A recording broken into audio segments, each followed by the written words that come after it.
Levirate marriage is a type of marriage in which the brother of a deceased man is obliged to marry his brother's widow, and the widow is obliged to marry her deceased husband's brother. Levirate marriage has been practiced by societies with a strong clan structure in which exogamous marriage was forbidden. It has been known in many societies around the world. The practice is similar to widow inheritance, where, for example, the deceased husband's king can dictate whom the widow may marry. The term is a derivative of the Latin word levire, meaning husband's brother. Background and rationale. Levirate marriage can, at its most positive, serve as protection for the widow and her children, ensuring that they have a male provider and protector. Levirate marriage can be a positive in a society where women are not self-sufficient and must rely on men to provide for them, especially in societies where women are under the authority of, dependent on, in servitude to, are regarded as possessions of the husbands, and to ensure the survival of the clan.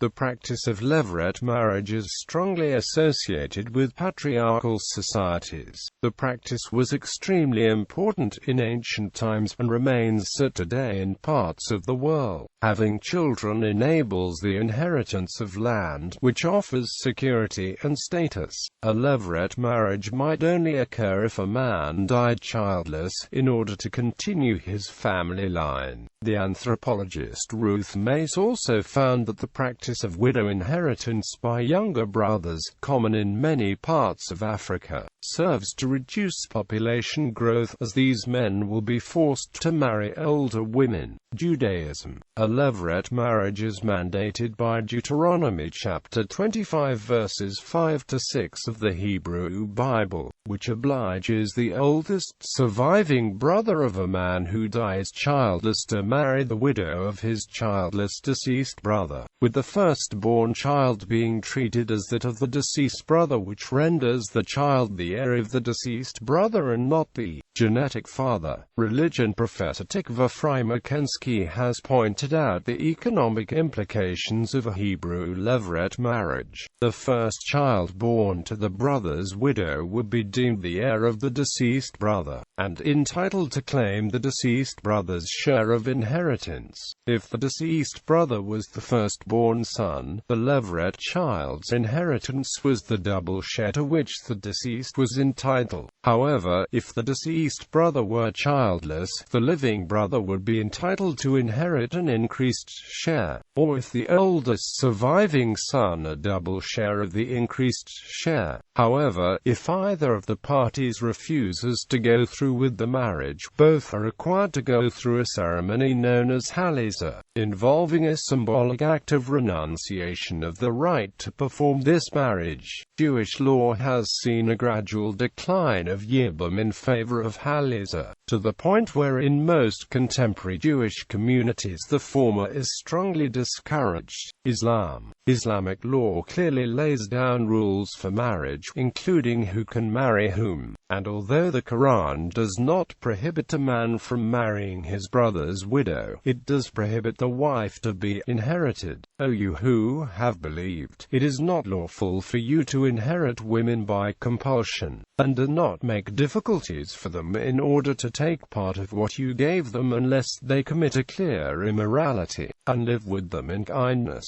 For if you dislike them, perhaps you dislike a thing, and Allah makes therein much good. Asia. Scythia. The Soviet historian Kazanov suggests economic reasons for the longevity of the levirate over 2 millennia of nomadic history. Inheritance of a wife as a part of the decedent's property, and the need to support and educate children to continue the line of the deceased. The levirate custom was revived if there were shaky economic conditions in the decedent's family. Kazanov, citing, mentions that during World War II, the levirate was resurrected in Central Asia. In these circumstances, adult sons and brothers of the deceased man held themselves responsible to provide for his dependents. One of them would marry the widow and adopt her children, if there were any. Central Asian Xiongnu. Levirate marriages were widespread among Central Asian nomads. Chinese historian Sima Qian described the practices of the Xiongnu in his magnum opus, Records of the Grand Historian. He attested that after a man's death, one of his relatives, usually a brother, marries his widow. The Levirate custom survived in the society of northeastern Caucasus Huns until the 7th century CE. The Armenian historian Movses Kalankartuatsi states that the Savirs, one of Hunnish tribes in the area, were usually monogamous, but sometimes a married man would take his brother's widow as a polygynous wife. Latmila G. Maria, a Dagestani historian, asserts that the Levirate survived into ethnographic modernity. Kalankartuatsi describes the form of Levirate marriage practiced by the Huns. As women had a high social status, the widow had a choice whether to remarry or not. Her new husband might be a brother or a son of her first husband, so she could end up marrying her brother-in-law or a stepson. The difference in age did not matter. Kyrgyz. The Kyrgyz practice Levirate whereby the wife of a deceased male is very often married by a younger sibling of the deceased. Quote, Kyrgyz followed Levirate marriage customs, i.e. a widow who had borne at least one child was entitled to a husband from the same lineage as her deceased spouse. Indonesia. According to the Karo people's adat, polygyny is permitted. A study of Kutagamba, a Karo village in the 1960s, noted one instance of the practice. As a result of Levirate, Kurds. Levirate marriages among the Kurds are very common and also among the Kurds in Turkey, especially in Mardan. Levirate is practiced in Kurdistan. A widowed woman stays with her husband's family. If she is widowed when her children are young, she is obliged to marry her deceased husband's brother. This form of marriage is called Levirate. Sororate is another custom. When a man loses his wife before she bears a child or she dies leaving young children, her lineage provides another wife to the man, usually a younger sister with a lowered bride price. Both Levirate and sororate are practiced to guarantee the well-being of children and ensure that any inheritance of land will stay within the family. Africa. Somalia. In Somalia, Levirate marriage is practiced, and provisions are made under Somali customary law with regard to bride price. Cameroon. Among the Mambila of northern Cameroon, in regard to inheritance of wives, both Levirates are practiced throughout the tribe. Nigeria. In some parts of Nigeria, it is a common practice for a woman to marry her late husband's brother if she had children. This enabled the children to retain the father's family identity and inheritance. Although less common today, it is still practiced. Levirate marriage is considered a custom of the Yoruba, the Igbo, and the Hausa Fulani. Levirate marriages are commonest among the Gbo. Under customary law among the Yoruba, a brother or son of the deceased husband was traditionally allowed to inherit the widow as a wife. The inheritance of the youngest wife of the deceased by the eldest son continues to be practiced in Yoruba land. Under Igbo customary law, a brother or son of the deceased Igbo husband was traditionally allowed to inherit the widow as a wife. Levirate marriage is also considered in the tradition of the Urhobo people, a major ethnic group in the Delta state. Kenya is among the Maragoli of western Kenya. Likewise, in the Luo case, widows become mostly remarried to the deceased husband's brother. In the highlands of Kenya, it is Nandi custom for a widow to be taken over by a brother of her deceased husband. According to customary law, it is tantamount to adultery for a widow to be sexually involved with a man other than a close agnate of her late husband.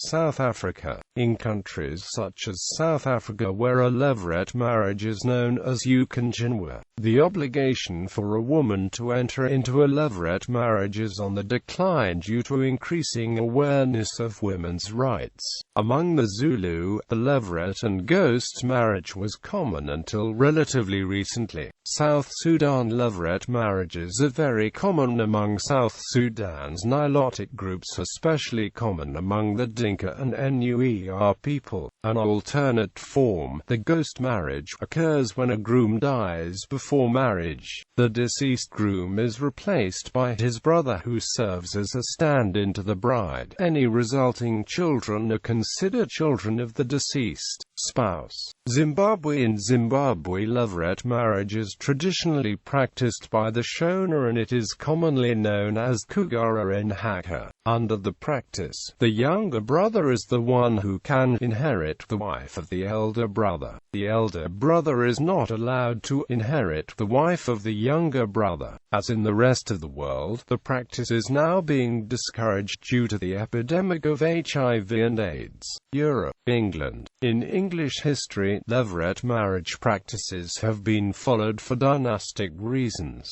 to preserve marriage alliances and to protect the social status of royal spouses and fiancés. Upon the death of Arthur, Prince of Wales, his widow Catherine of Aragon was married to his younger brother, the future Henry VIII. Upon the death of Prince Albert Victor, Duke of Clarence and Avondale, his fiancée Mary of Teck married his younger brother, the future George V. Popular culture. The Hallmark Hall of Fame movie Loving Lear addressed the issue of Levirate marriage in an Orthodox Hasidic Jewish community. In William Shakespeare's play Hamlet, the brother of the deceased King Hamlet, Claudius, marries the widow Gertrude in the name of defending her in the realm.